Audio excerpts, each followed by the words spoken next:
Okay, I gotta talk about digestion and processing and abstraction. So I gotta I gotta lay out a couple of things real quick, which is like abstraction is a really weird thing humans are able to do, where we can say some word that has an abstract meaning, which means like uh, to sit on. And so you can imagine like a beanbag chair or a really fancy chair, a desk chair, or there's just like all of these different things, like a stump can count as a chair. Um, where it's not the physical property of the thing, but rather kind of the functionality of it.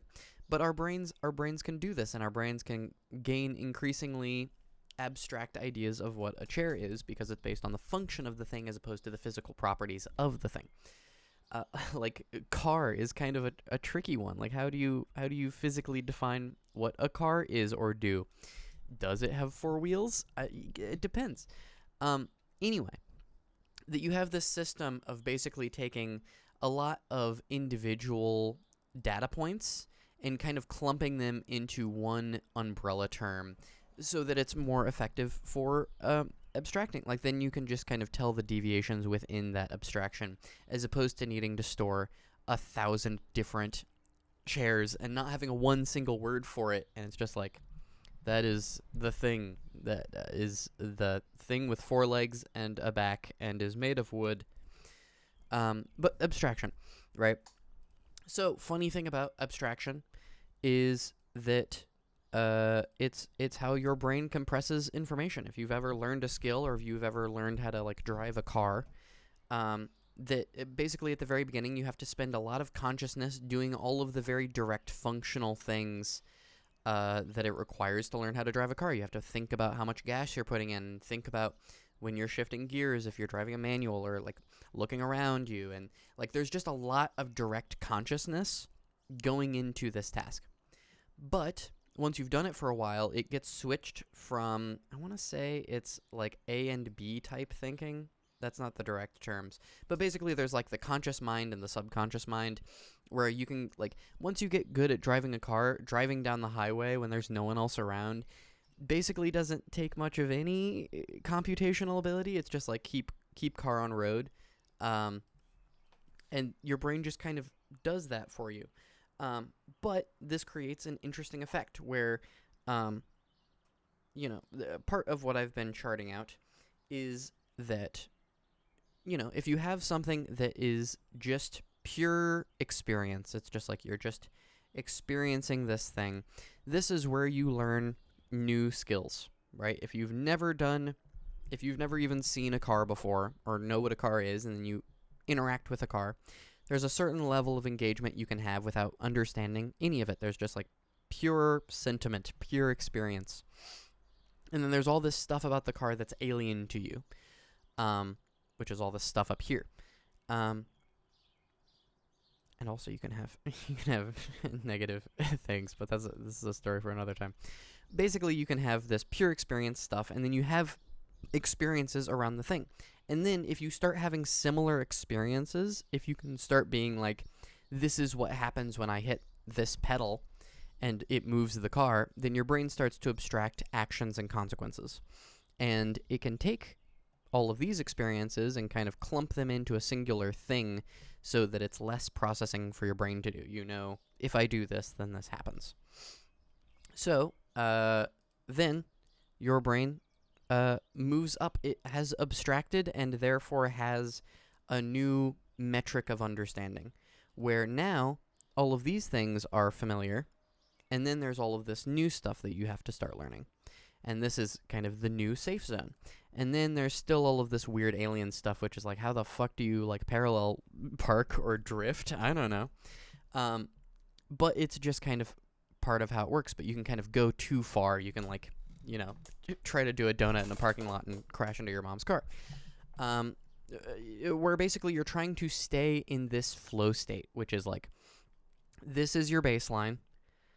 And moving in this safe area is good. This is where the natural learning happens.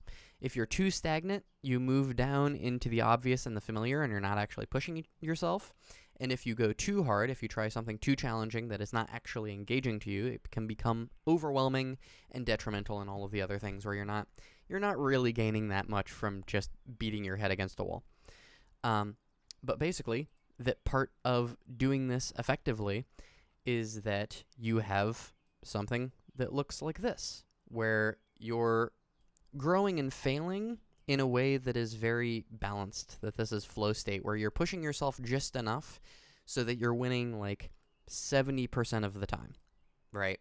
I'd say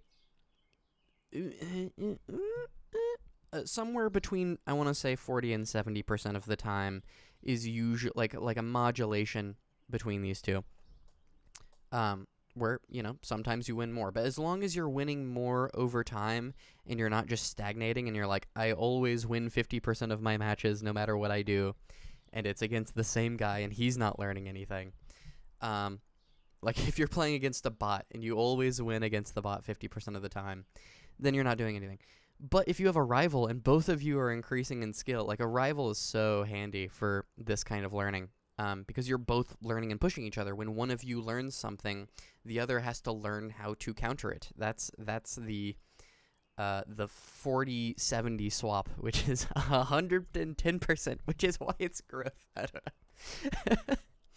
know. But anyway, I just wanted to explain how range of familiarity works, where learning kind of happens in this area, and then there's kind of a novelty zone. There's like this stuff that you're not familiar with, but you understand enough for it to make sense.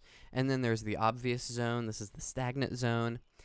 And then as your competence range grows, as this becomes bigger, the range in which you can see into the unknown becomes higher, right? It scales. Your ability to understand a thing scales with your ability to understand what you don't know. And this is why you have things like the Dunning-Kruger effect, which is fascinating. So you basically start with really high confidence and you're like, holy shit, I don't know anything. And then you slowly, naturally build up over time. And that's just the natural consequence cycle of doing this. And so that's fascinating. But yeah, if you talk to experts and they're like, I really don't actually know that, like there's so much stuff I don't know. That means you're talking to somebody who is aware enough about the thing. Like that shows competence because they know enough to know what they don't know. And then when you talk to somebody who's like, I know everything, then you're probably talking to someone who's a little bit too high on the Dunning-Kruger effect. And that's just how it works. That's just the natural cause where you like there's this eye-opening moment right in the drop that's like, oh god, like it's a long journey. But anyway, that's abstraction and how it affects your ability to digest information, and the gray area between novelty and familiarity, and then obvious and alien. This is where you want to try to aim for all the time, is on the edge of your ability, which is not new. People know this already. A lot of people know this. But if you want to learn and grow, having consistent practice and feedback and challenge on the edge of your ability is the best way to grow. Because if you just keep playing the same 4-chord song on your guitar all the time, turns out you're not going to learn much more guitar, even if you spend 100,000 hours playing a 4-chord song. That's just how learning is. Anyway, thanks. Bye.